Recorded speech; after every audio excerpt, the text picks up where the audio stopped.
Good afternoon, everyone. I am Risa Tumulak, and we are the Group 10. And today's discussion is all about the method of paragraph development, particularly the expository.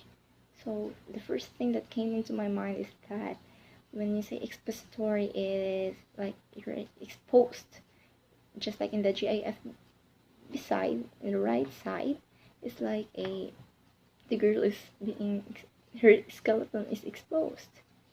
And the other one, GIF, is they're gossiping. So it's just like if you relate it into the secret, it means that if your secret is revealed or exposed, you should really explain things.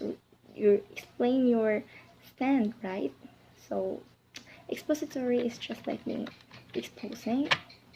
Next is the topic outline. So the first part is gonna be tackled by me. What is a paragraph development? The second part is what is an expository passage? That's the second part. And third is an editing checklist for expository writing. Next, it followed a 3-item assessment. And the last is the resources, but it's really not that our main focus. For the part 1, first is what is a paragraph? Guys, I hope you get this like a witty. If words make up a phrase, it means that the phrase is consists of words.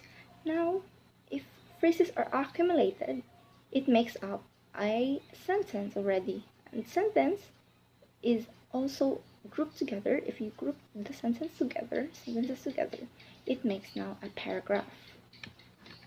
So that is how we define a paragraph. A paragraph is a group of sentences that is organized around a central topic. It focuses only in one topic. Next, for the part 1 is the parts of paragraph. So what's the structure of a paragraph? First, we have topic sentence. Second is supporting sentence, and the clincher or the concluding sentence. We are all familiar with this, right? But to have a brief review, it's just that when you say a topic sentence, it is usually found in the first sentence of the paragraph because it gives an overview of the sentences to follow. And while the supporting sentence, it is after the topic sentence, it helps develop the main idea. So because it is supporting. Next is the concluding or the clincher.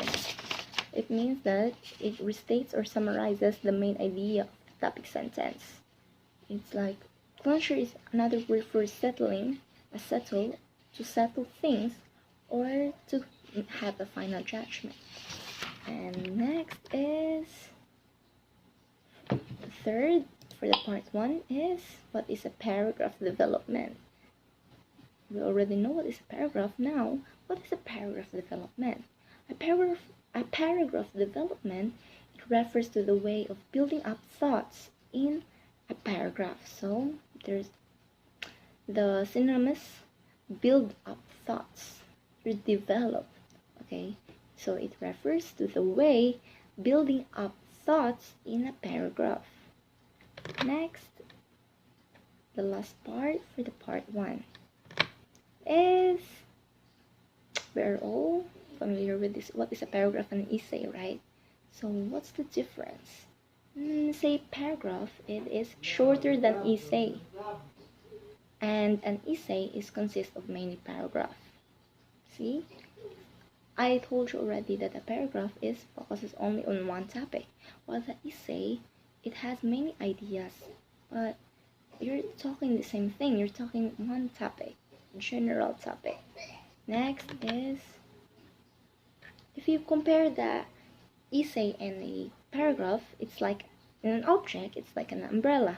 The uppermost part of the umbrella is the essay. Now, the inside is like a skeleton view of the umbrella, guys. Okay, Don't be bothered. Now the paragraphs are the many parts or the other parts of an umbrella. So it now forms a one essay.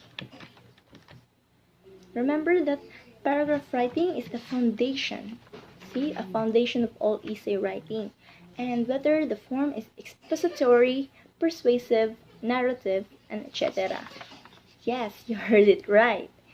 You heard it right that this word, the expository, which is our topic, gonna be facing in. And for this afternoon, so this is So for part 2, we will be discussing about reading materials using expository form.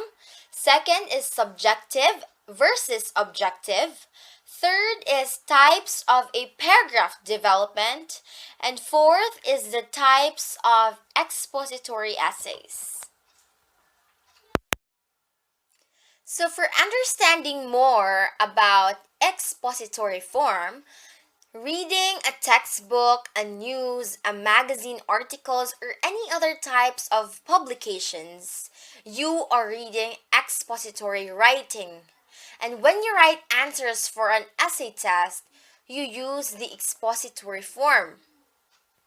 So let us understand more subjective and objective. So subjective is a non-factual, biased, and non-verifiable. Compared to the objective, it is based on facts, unbiased, factual, and verifiable. Now, why does subjective and objective involve in this expository form? It is because it is used to teach and explain information in an objective way, which is the based on facts, verifiable, and unbiased. And so, it is used to inform, compare, and contrast or even show cause and effect. So just like you see in newspapers, magazines, essay questionnaires that you answer in your test questionnaires, and so it usually follows a chronological orders or structures to help readers follow along with the ideas presented. So here is an example of narrative. So it aims to tell a story or an experience to the readers.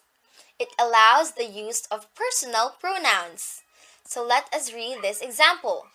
My shopping's Norte's nightmare. I'll never forget the first time I got lost in La Paz City. I was traveling with my parents during summer vacation. We were in a department store and I was so excited to see such a huge place. Suddenly, I turned around to ask my mom something, but she was gone. I began crying and screaming at the top of my lungs. A sales clerk came up to me and Dad came running toward me and asked if I was okay. She got on a public address, PA system, and notified the customers that a little boy with blue jeans and a red cap was lost. 2 minutes later, my mom and Dad came running toward me. We all cried and hugged each other. I'll never forget that day as long as I live. So as you can see, there is a personal pronouns or there are personal pronouns in the example. There are I'll, I, my, she. Those are some of the personal pronouns that you can see in the example. So below is the example of expository. So expository aims to tell and explain things or concepts to the readers. It primarily informs the readers about something. So let us read this example. Canada is one of the best countries in the world to live in. First, Canada has an excellent healthcare system. All Canadians have access to medical services at a reasonable price. Second, Canada has a high standard of education. Students are taught by well-trained teachers and are encouraged to continue studying at universities. Finally, Canada's cities are clean and efficiently managed. Canadian cities have many parks and lots of space for people to live. As a result, Canada is a desirable place to live. So for the third example, we have persuasive. Persuasive aims to convince or influence readers to take a stand on a certain issue. So, for example, smoking. Once you start, you will never stop. Before you light the end of that ugly little white stick, stop and think. Do you want to be one of those people who smells like an ashtray, has leathery, wrinkly skin, and who can't walk up the steps without being out of breath? I don't think so. So, listen right now before you start smoking. Smoking causes heart disease, lung cancer, and other atrocious diseases. It also can even shorten your life up to 20%. If you don't care about the health issues, think about your appearance. Smokers have yellow teeth, black lungs, and smell horribly. Why would you want to smoke? It's simple. You don't. So listen up right now, because there are fresh air, and march in the direction of a smoke-free life. You don't want to smoke. Believe me. For fourth example, we have argumentative. Argumentative aims to make a point and defend a stand on a certain issue. It is somehow goes hand in hand with persuasion. So example, same-sex marriage had been a controversial issue among nations, especially in Catholic-dominated countries such as in the Philippines. It is true that love knows no gender. But is the same true for marriage? The answer is no. We should not legalize same-sex marriage. So, did you understand all the discussions I've discussed to you? So first, the reading materials using expository form, which is the magazine, the newspapers, and other forms of materials. Second, we have compared the subjective versus objective and why it does involve in the expository form. Third is the type of a paragraph development, which are the following: narrative, expository, argumentative, and etc. And lastly, the type of expository essays. So, even though expository essays are meant to inform, they can serve different purposes, depending on the writer's objective. So here are the 4 different kinds of expository essays: cause and effect, problem and solution, descriptive, compare, and contrast. But this is not our focus for today, because the other following groups are tasked to do so. Good afternoon, everyone. So I'm going to report the part 3 of expository, which is an editing checklist for expository writing. So I will move on.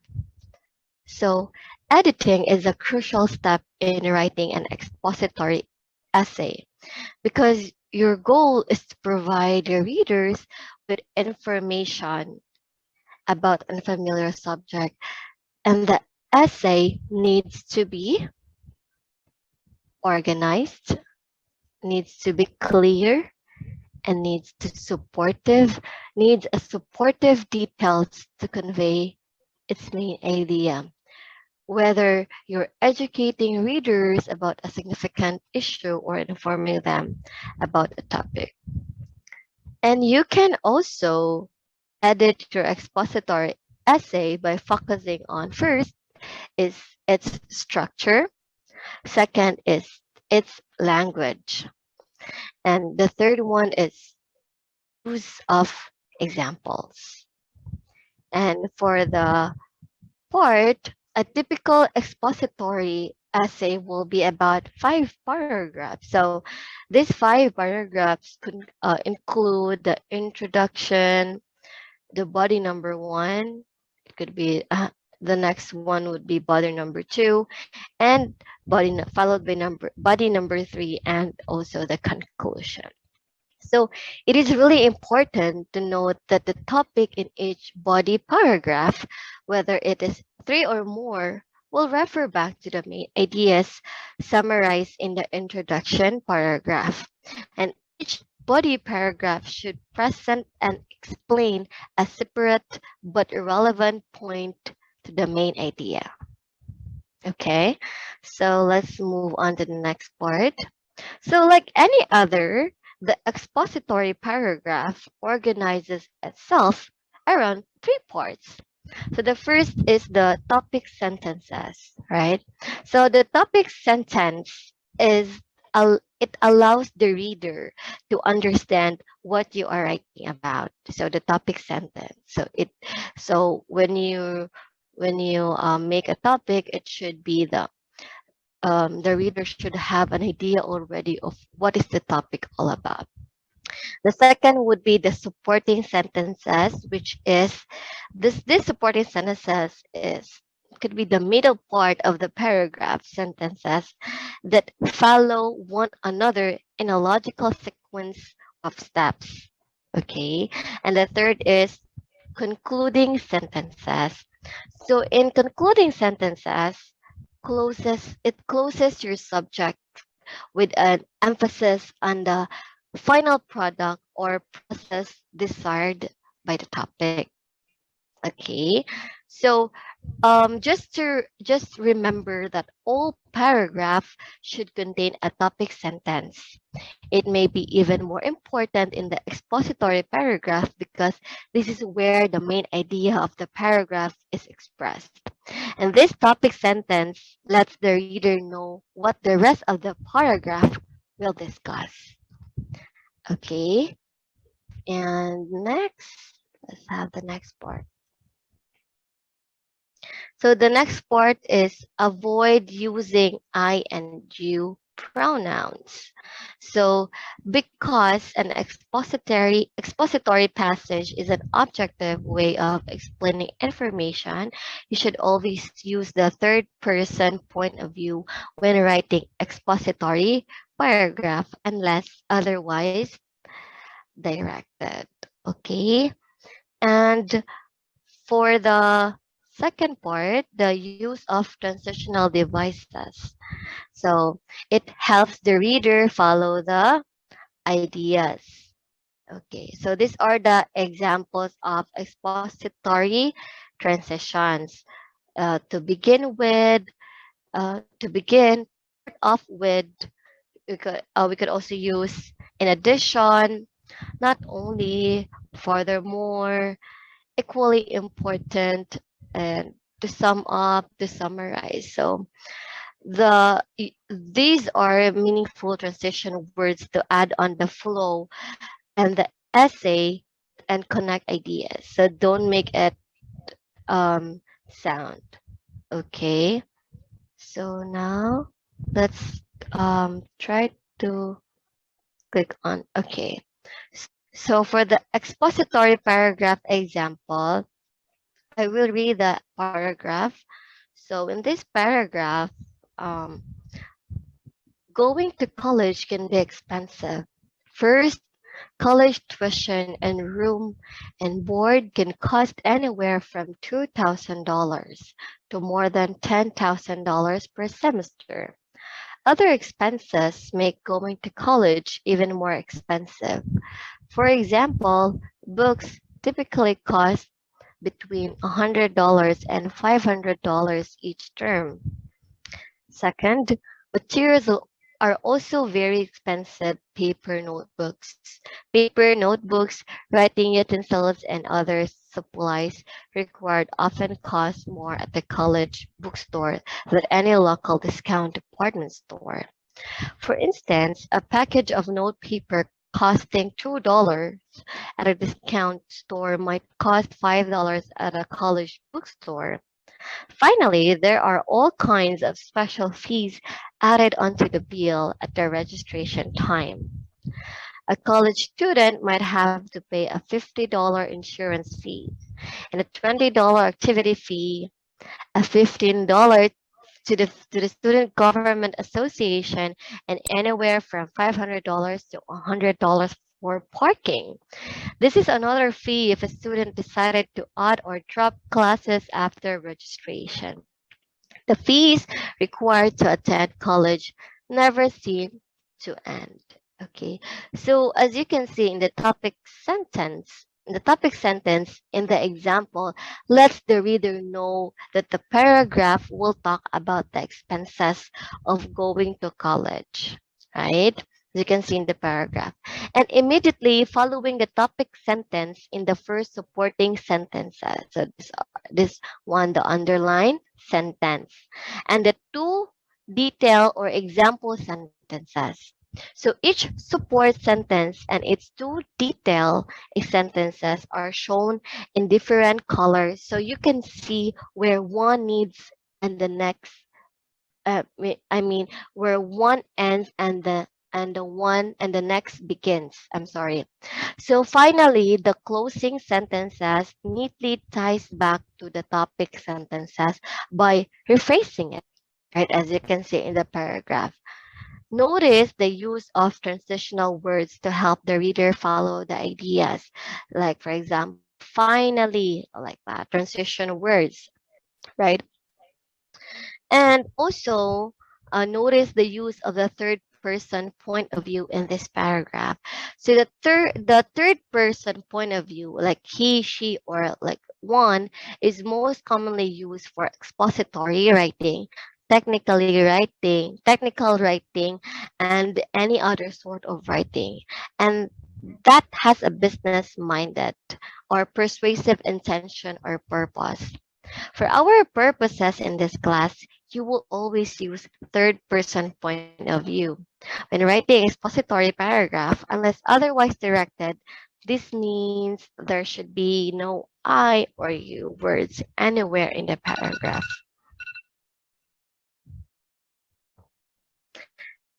Okay, and that would be all for editing checklist for expository writing. Thank you so much.